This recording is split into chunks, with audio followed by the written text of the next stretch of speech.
दूर पहाड़ों के बीच एक छोटा सा जंगल था। उस जंगल का राजा शेर खान शेर था। शेर खान के दो बेटे थे, जिनमें से छोटे बेटे का नाम सोनू और बड़े बेटे का नाम कालू शेर था।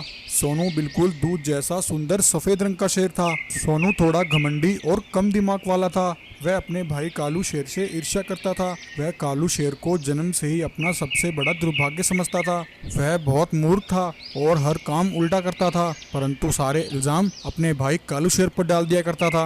वहीं उसका बड़ा भाई कालू शेर दिखने में बिल्कुल काला था। जंगल में कालू शेर को कोई पसंद नहीं करता था। सब उसके काले रंग का मजाक उड़ाया करते थे, परंतु काले रंग का होने के बाद भी कालू शेर का दिल बहुत साफ था। वह बहादुर होने के साथ साथ बहुत समझदार भी था। कालू शेर अपने पिता के साथ रहकर उनके हर छोटे बड़े काम में उन्हें सलाह दिया करता था। वहीं उनका पिता शेर खान सोनू और कालू दोनों बेटों को बराबर प्यार करता था और अपने दोनों बेटों के साथ हंसी खुशी उस जंगल में रह रहा था।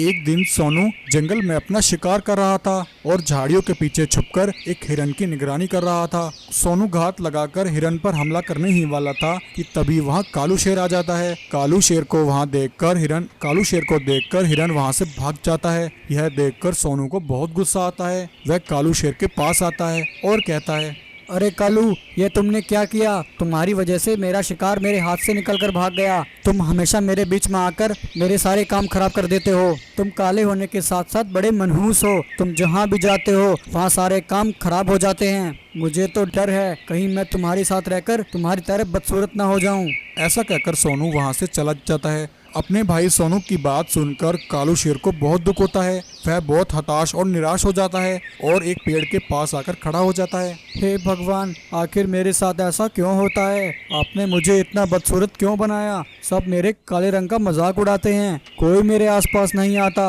और मुझसे बात तक नहीं करता। यहाँ तक कि मेरा भाई भी मुझे पसंद नहीं करता।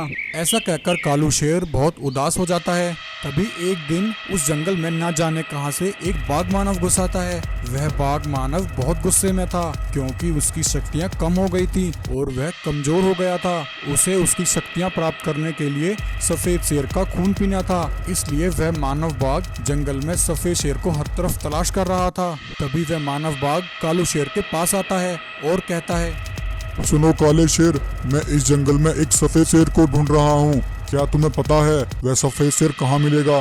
परंतु बाघ भाई, तुम्हें सफेद शेर क्यों चाहिए? क्योंकि मेरी सारी शक्तियाँ मुझसे छिन गई हैं। अब मेरे अंदर पहले जैसी ताकत नहीं रही। मुझे किसी ने बताया है कि सफेद शेर का खून पीने से मेरी सारी शक्तियाँ मुझे वापस मिल जाएंगी और मैं फिर से ताकतवर हो जाऊंगा। अब तुम मुझसे व्यर्थ की बातें ना करो और जल्दी बताओ वह सफेद शेर कहाँ मिलेगा, वरना मैं उससे पहले तुम्हारा खून पी जाऊंगा।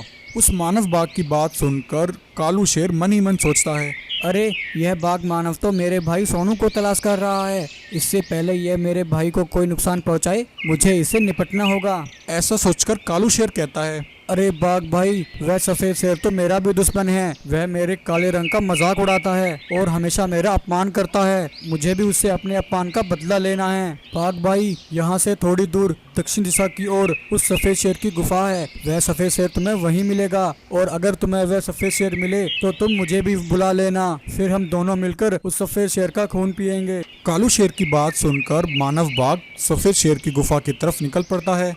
अब कालू शेर उस बाघ मानव से निपटने की तैयारी करता है। वह मानव बाघ से पहले गुफा पर पहुंचकर अपने भाई सोनू की तरह दिखने वाला एक नकली सफेद शेर का पुतला खड़ा कर देता है और एक पेड़ के पीछे जाकर खड़ा हो जाता है। तभी वह बाघ मानव सफेद शेर को तलाश करता हुआ वहां पहुंचता है। गुफा के सामने सफेद शेर को खड़ा पाकर बाघ मानव बहुत खुश हो जाता है। अरे वाह, आखिरकार मुझे यह सफेद शेर मिल ही गया। सफेद शेर, अब मैं तेरा खून पीकर सबसे ताकतवर हो जाऊंगा। ऐसा कहकर मानव बाघ सफेद शेर को मारने के लिए उसकी तरफ आता है और सफेद शेर पर हमला करता है। उसके एक ही वार से सफेद शेर का नकली पुतला नीचे गिर जाता है। यह देखकर मानव बाघ को बहुत गुस्सा आता है। धोखा, उस काले शेर ने मेरे साथ धोखा किया है। उसने मुझे बेवकूफ बनाया। मैं उसे जिंदा नहीं छोड़ूंगा।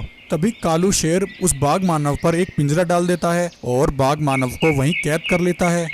क्यों रे बाघ मानव, तुमने क्या सोचा था? तुम मेरे भाई का खून पीने यहाँ आओगे और उसका खून पीकर यहाँ से ऐसे ही चले जाओगे? वह सफेद शेर मेरा भाई है, मेरे होते हुए तुम मेरे भाई का कुछ नहीं बिगाड़ सकते। तभी इतने में शेर खान और सोनू भी वहाँ आ जाते हैं। उस बाघ मानव को पिंजरे में कैद देखकर शेर खान कहता है, अरे कालू बेटा, यह बाघ मानव कौन है और इसे पिंजरे में किसने कैद किया? तब कालू शेर अपने पिता शेर खान को सारी बात बताता है।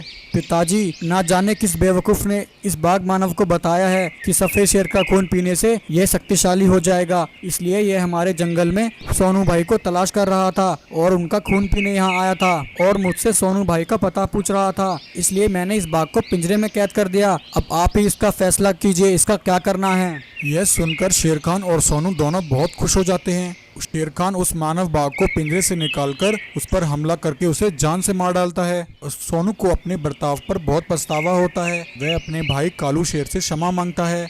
कालू भाई, मुझे माफ कर दो, मैंने तुम्हें बहुत नीचा दिखाने की कोशिश की। तुमने मेरी जान बचाने के लिए अपने प्राणों की परवाह तक नहीं की और इस बाघ मानव से सामना किया।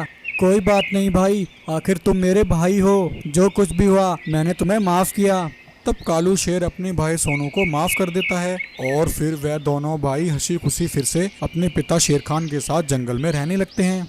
एक जंगल में 3 जादुई बाघ रहा करते थे। उन सभी के पास कुछ जादुई शक्तियां थीं। वह तीनों रंगीन बाघ अपनी शक्तियों का हमेशा गलत प्रयोग करते थे। वह तीनों बड़े ही बेरहम और निकम्मे आलसी थे। उनका सेवक एक सफेद रंग का सिम्बा शेर था। उन तीनों बेरहम बाघों ने सिम्बा को अपना गुलाम बना रखा था। वह सिम्बा से अपना हर काम कराया करते थे। एक बार सिम्बा उन तीनों रंगीन बाघों से कहता है, बाघ महाराज, मुझे कुछ जरूरी काम से पास वाले जंगल में जाना है। मैं थोड़ी देर में वापस लौट आऊंगा। क्या मैं वहां जा सकता हूं? अरे ओ सिम्बा, ये तुम क्या बोल रहे हो? तुम चले जाओगे तो हमारे लिए शिकार कौन लेकर आएगा? नहीं नहीं, तुम कहीं नहीं जाओगे। चुपचाप यहीं हमारे पास रहो और हमारे भोजन का बंदोबस्त करो। सिम्बा उन तीनों बाघों के आगे बहुत मिन्नतें करता है, परंतु वह सिम्बा की एक नहीं सुनते और उसे डांट फटकार कर वहां से भगा देते हैं। बेचारा सिम्बा निराश होकर वहां से चला जाता है। ऐसे ही एक दिन उन बाघों के जंगल में एक खतरनाक बाघ मानव घुस आता है। वह खूंखार बाघ मानव जंगल में आते ही जानवरों पर हमला कर देता है और उन्हें मारने लगता है। वह खूंखार बाघ मानव धीरे धीरे जंगल के कई जानवरों को मार डालता है। उस बाघ मानव को ऐसा करते सिम्बा शेर देख लेता है। यह देखकर सिम्बा हैरान हो जाता है। अरे, यह बाघ मानव कौन है? यह तो बड़ा ही खूंखार और खतरनाक लग रहा है। यह दुष्ट बाघ तो हमारे जानवरों को मार रहा है। मुझे यह बात इसी समय जाकर तीनों रंगीन बाघों को बतानी होगी। तब सिम्बा शेर फौरन उन तीनों रंगीन बाघों के पास पहुंचता है और वहां जाकर उन्हें सारी बात बताता है। अरे सिम्बा, क्या तुम पागल हो गए हो? या तुम क्या कह रहे हो? हमारे जंगल में हमारी अनुमति के बिना कोई नहीं आ सकता। आसपास के जंगल में सबको यह खबर है कि हमारे पास अद्भुत जादुई शक्तियां हैं, इसलिए हमारा सामना करने की किसी की हिम्मत नहीं। नहीं बाघ महाराज, मैं सच कह रहा हूँ। मैंने उस बाघ मानव को जंगल में कहर मचाते हुए अपनी आंखों से देखा है। अच्छा, ऐसी बात है तो ठीक है, हम तीनों इसी समय जाकर उस बाघ मानव को देखते हैं। हमसे ज्यादा शक्तिशाली कोई नहीं हो सकता। तब यह कहकर वह तीनों रंगीन बाघ उसी समय बाघ मानव के पास पहुंचते हैं। अरे ओ बहरूपिये बाघ, कौन हो तुम और हमारे जंगल में क्या कर रहे हो? निकलो यहाँ से, वरना तुम्हारे लिए अच्छा नहीं होगा। रंगीन बाघों की बात सुनकर बाघ मानव उन पर जोर जोर से हंसने लगता है। अच्छा, ऐसी बात है तो फिर आ जाओ, दिखाओ मुझे अपनी ताकत। वह तीनों रंगीन बाघ अपनी शक्तियों से बाघ मानव पर हमला करते हैं। बाघ मानव के पास भी शक्तियां थी। वह भी अपनी शक्तियों से बाघों पर हमला करता है, परंतु बाघ मानव उन तीनों बाघों से अधिक शक्तिशाली था। रंगीन बाघों की शक्तियां बाघ मानव की शक्तियों के आगे फीकी पड़ जाती हैं। अरे भाइयों, यह बाघ मानव तो बड़ा ही खतरनाक है। हम तीनों इसका सामना नहीं कर सकते। चलो यहाँ से भाग चलते हैं, वरना यह हमें जिंदा नहीं छोड़ेगा। यह कहकर वह तीनों रंगीन बाघ अपनी जान बचाकर वहाँ से भाग जाते हैं। उधर सिम्बा उदास होकर जंगल में चलते जा रहा था। तभी उसके सामने एक जादुई दरवाजा प्रकट होता है और उस दरवाजे में से एक जादुई रंगीन शेर बाहर आता है। रंगीन शेर को देखकर सिम्बा कहता है, अरे रंगीन शेर, तुम कौन हो? मैंने तुम्हें यहाँ पहली बार देखा है। हाँ सिम्बा, तुम सही कह रहे हो, मैं यहाँ पहली बार आया हूँ। मैं जादू शेरों की दुनिया से यहाँ आया हूँ। सिम्बा, मुझे तुम्हारी मदद चाहिए, क्या तुम मेरी मदद करोगे?